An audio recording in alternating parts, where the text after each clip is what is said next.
toute la gloire revienne à l'Éternel en ce jour. Sa miséricorde et sa compassion se reposent encore dans nos vies. Notre souffle de vie en dépend.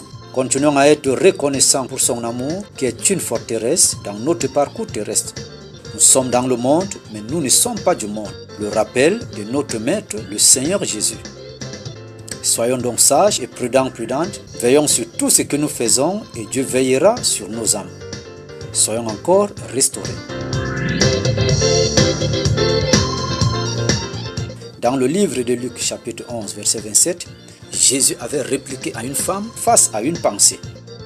Elle dit, « Heureux le sein qui t'a porté, les mamelles qui t'ont allaité. » Jésus dit, « Heureux plutôt ceux qui écoutent la parole de Dieu et qui la gardent. » Pourquoi cette réponse de la part du Seigneur?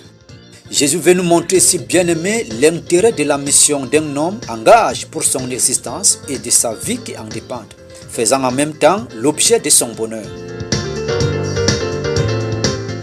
Une mission ratée et non accomplie annule la valeur de l'existence, car c'est à travers la mission qu'on peut voir la vraie valeur d'un homme et comprendre que chaque domaine de la vie que tu te trouves bien-aimé, c'est une mission ou une partie de mission, ou même encore les différentes séquences dont l'ensemble forme la mission complète.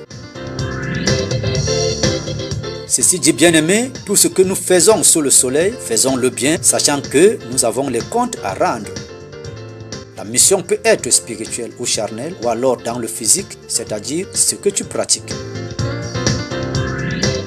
Jésus veut donc dire au monde que Marie n'est pas honorée parce qu'elle a porté Dieu s'est fait homme sur terre, plutôt la source de son honneur ou alors de ses honneurs, c'est-à-dire ce qui peut attirer une louange sur elle, c'est lorsque les âmes sont sauvées par Jésus. Lorsqu'une âme reçoit la parole de Dieu, que Jésus la porte, y compris Marie elle-même.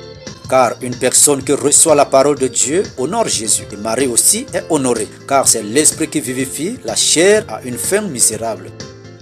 C'est pour elle une grâce de porter le Seigneur dans son sein, mais les honneurs qui mènent à la gloire viennent d'une mission réussie de la part du Seigneur, le Dieu de la gloire.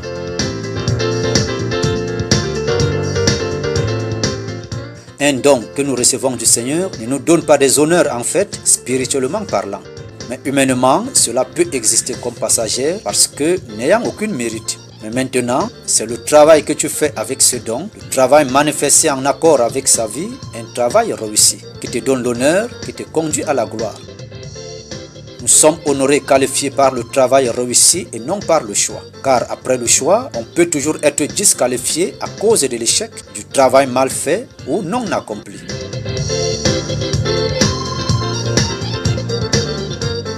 Bien-aimé, après ce message, vérifie, regarde et revois toutes les positions que tu occupes dans la vie, comment tu exerces, quel est ton rendement, quel genre de personne que tu es dans la société, dans la famille, dans le foyer.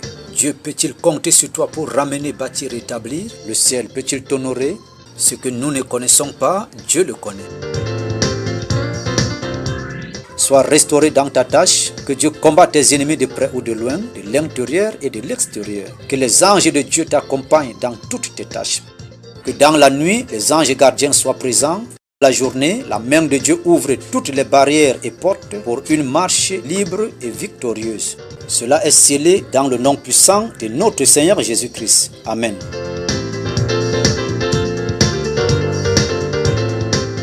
L'émission Il est temps, la grâce journalière, la restauration à travers les préceptes de l'Éternel qui nous garantit de notre bonheur quotidien et dans l'avenir, la vie éternelle.